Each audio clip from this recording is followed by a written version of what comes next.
সত্য কামে মনতেই ভাবে কি ভাবে ইমান ধুনীয়া সুন্দৰ পৰিয়াল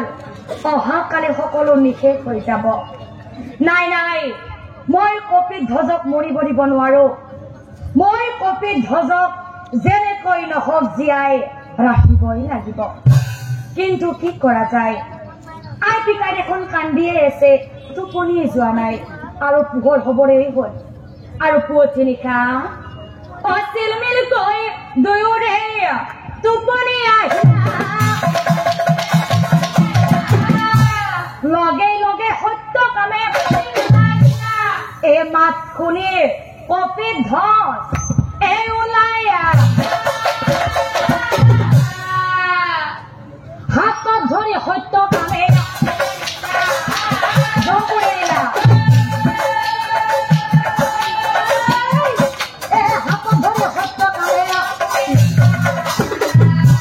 আৰু এজন নগৰত গুপ্ত স্থানত লুকুৱাই ৰাখিলা আতয় অনন্তৰে পাছে। আৰু এতিয়া চাওকচোন, এই কপিত ধ্বজৰ আয়ুস আৰু বেছি সময় দুই দুটক মাতি পাছে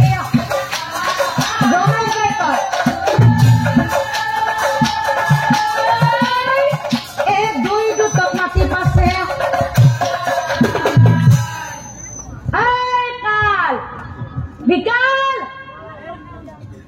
কাল বিকাল যোৱা গৈ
কৰিছিল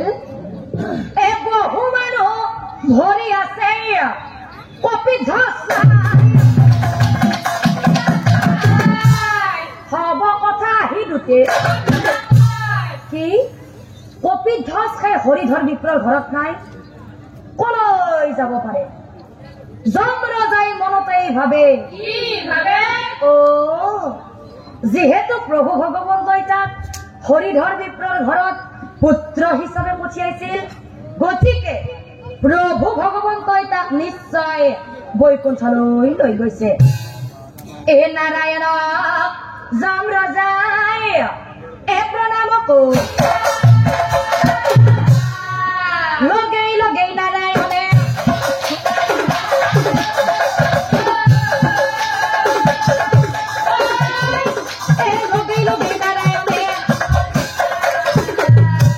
আৰু দণ্ডৱতে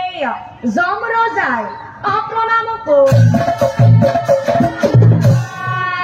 হাঁহি মাৰি নাৰায়ণে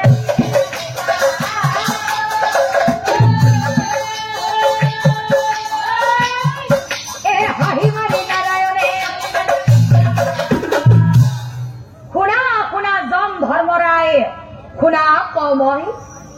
কপিত ধ্বজক মই বৈকুণ্ঠপুৰীলৈ লৈ নিয়া নাই। কপিত ধ্বজ আছে তোমাৰ এই যমনগৰতেই। তোমাৰ পুত্ৰ লুকুৱাই ৰাখিছে তোমাৰ পুত্ৰ সত্য কামে তাক লুকুৱাই ৰাখিছে কি কথা শুনি যমৰাজাই আচৰিত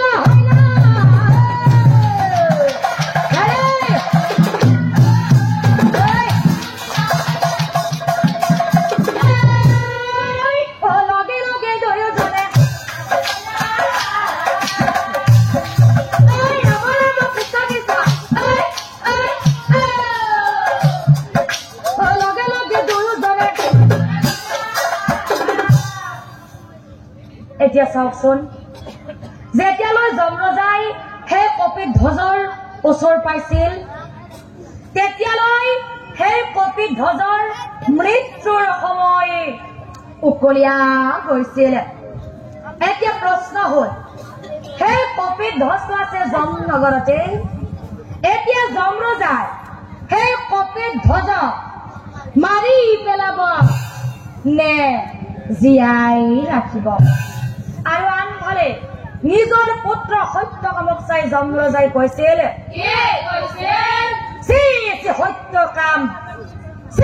সত্য কাম হে তই কি কৰ্ম কৰিলি যমৰ পুত্ৰ হৈ তই মৃত্যু বাধা দিলি এতিয়াও সময় আছে এতিয়াই কপিধ্বজক হৰিধৰ বিপ্ৰৰ ঘৰত থৈ আহা আৰু তাৰ প্ৰাণবায়ু হৰণ কৰি আনা তাৰ প্ৰাণবায়ু হৰণ কৰি আনা এই কথা শুনি নাৰায়ণে হাঁহি মেলা যমৰাজাক চাই পাছে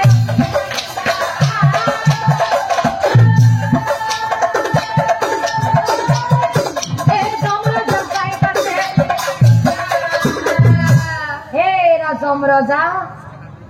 নম্ৰপুৰে নানা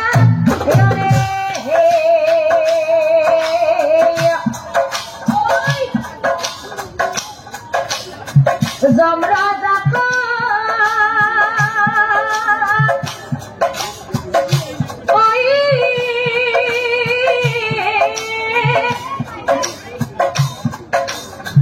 কপিধ্বজৰ মৃত্যু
আৰু ভগৱন্তই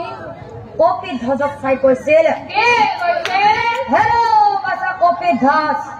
তোৰ সততা আৰু নিষ্ঠতাত সন্তুষ্ট হইল সময় আৰু সেইকাৰণে আজিৰ পৰা 6 কোটি আয়ুস দি দিলো মই ধৰ্মৱান গুণৱান তোমাৰ পিতৃ মাতৃৰ বাবে আজি তোমাৰ আয়ুস হৈ গ'ল বৃদ্ধি তোমাৰ পিতৃ মাতৃৰ বাবে আজি তোমাৰ আয়ুস হৈ গ'ল বৃদ্ধি শ্ৰদ্ধাৰ নাম ধৰ্মী সুধি গ'ল আপোনাৰ হবে গম পালে যদিহে আমি ভাল কৰ্ম কৰো তেনেহলে আমাৰ নিশ্চয় ভালেই হ'ব আৰু যদি বেয়া কৰো তেনেহলে আমাৰ নিশ্চয় বেয়াই হ'ব সেই পিতৃ মাতৃৰ ভক্তিৰ ফলত সেই পিতৃ মাতৃৰ ভক্তিৰ ফলত সেই কপিধ্বজৰ 12 বছৰ বিপৰীতে কিমান বছৰ পাইছিল 6 কুৰি মানে কি গম পাইছে নহয় কিমান 120 বছৰ কিয় কৈছে গম পাইছে নে বুলি কাৰণ কুৰি শব্দটো আজিকালি নাই নহয় আছে নেকি নাই আমাৰ যদি কোনোবা ল'ৰা ছোৱালী কদো 1 কুৰি মানে কি কোনেও ক'ব নোৱাৰে সেইকাৰণে কৈছো 1 কুৰিত কিমান হয় না এইয়া মুখ মেলি আছে নাজানে গমে নাপায় 6 কুৰি 12 বছৰৰ বিপৰীতে সেই কপিধ্বজে 120 বছৰ পাইছিল আৰু পিতৃ মাতৃয়ে যদি একান্ত মনে ভগৱানক ভাবে সেই ভক্তি হেনো আমাৰ সন্তানৰ গাত লাগে সেয়েহে যদি আমি ভক্তি কৰো একান্ত মনে কৰিম যদি ভক্তি নকৰে তেতিয়াহলে ৰাইজক দেখুৱাই ভক্তি কৰিব নালাগে সন্তান ভাল হয় পিতৃ মাতৃৰ ভক্তিৰ ফলত যদি সন্তান ভাল লাগে আমাৰ প্ৰথমতে পিতৃ মাতৃ ভাল হ'ব লাগিব তাৰ পিছত আমাৰ সন্তান এনেও ভাল হ'ব আৰু ভাল কৰ্ম কৰি আমি আমাৰ আয়ুস বঢ়াবও পাৰো আৰু বেয়া কৰ্ম কৰি আমি আমাৰ আয়ুস কমাবও পাৰো